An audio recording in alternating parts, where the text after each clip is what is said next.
เริ่มตั้งแต่อยุธยาไกด์เอาไปออกก็บึมเลยแล้วเนี่ยเมื่อ2 วันช่อง 3มาจะให้ไปออกให้ได้จากไหนก็มา21 ปีแล้วค่ะเขาแพลนไว้ว่าหลังสงกรานต์รถฟุตทักก็จะออกเพราะว่าจะไปอยุธยาร้านโต้ค่ะของบางปะอินเนี่ยแหละค่ะ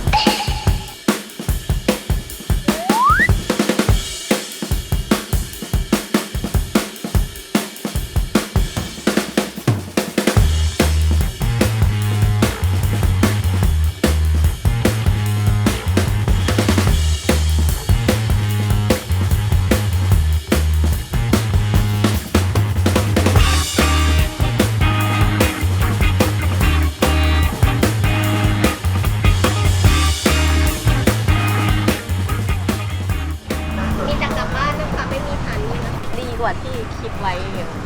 ก็คือจริงๆแล้วอ่ะที่เนี้ยมันเปิดมาเพราะว่า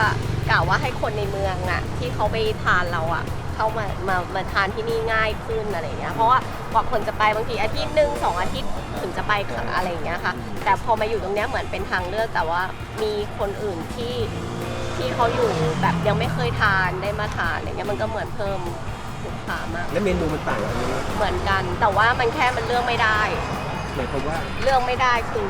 ที่นี่จะเลือกแบบที่บางปะอินไม่ได้ที่บางปะอินมันจะเลือกว่าทานอันนี้ทานอันนี้ทานอันนี้ได้แต่ที่นี่คืออย่างปลาก็ต้องมาเป็นชุดไม่ได้ขายเป็นตัวค่ะ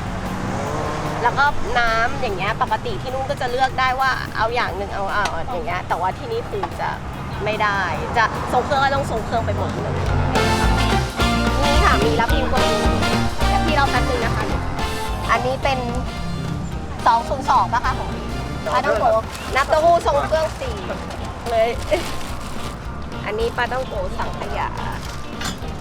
ทีแรกเปิดวันศุกร์ค่ะศุกร์เสาร์แล้วก็ยังแบบเรื่อยๆพออีกอาทิตย์นึงอาทิตย์นั้นคนเยอะคนกรุงเทพ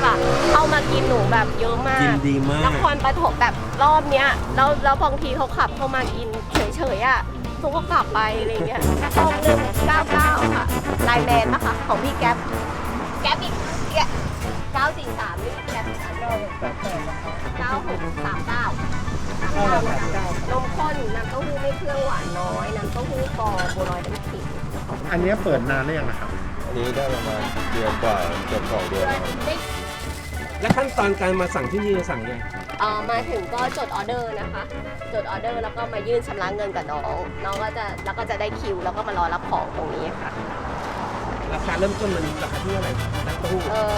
ไม่ใส่เครื่อง10 บาทเท่ากันแต่ว่าบางเมนูจะเพิ่มอย่างเครื่องที่นู่น15ที่นี่ก็17เพิ่มหน่อยบางเมนูจะเพิ่มไม่เกิน5 บาท2 บาท2 บาทถึง5 บาทแม่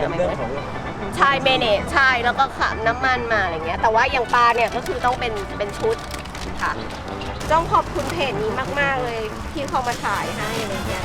แล้วคนก็ถามนะหนูไปจ้างมาเท่าไหร่หนูบอกพี่เขามาอนุขอถ่ายให้เองปลาต้องโกดสังขยาขนมปังอันนี้แก๊ปเหมือนกันนะคะทั้งสัมผัสเครื่องเราถึงหนุ่มสงสัยน้อยหนึ่งร้านโต้ค่ะตั้งอยู่ตรงข้ามก๋วยเตี๋ยวเรือชินเฮงค่ะก่อนถึงใกล้ๆร้านข้าวต้มปลาเก่าใหญ่มาจากวัดใหญ่ผ่านไฟแดงเลยเซเว่นมาค่ะจะไม่เห็นรถสีน้ำเงินจอดอยู่ซ้ายมือก่อนถึงทางรถไฟ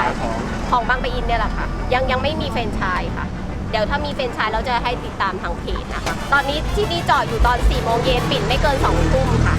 ตอนเช้ายังไม่มีจอดกำลังดูที่จอดใครเคยทานอยู่แล้วอยากทานก็มาใกล้ขึ้นนะคะถ้าใครยังไม่เคยลองทานก็ลองมาชิมดูเผื่ออาจจะถูกปากถูกใจอะไรอย่างเงี้ยขอบคุณมากค่ะพี่ทิ้งถามแขกเขาให้เอาของพี่6 โมงแล้ว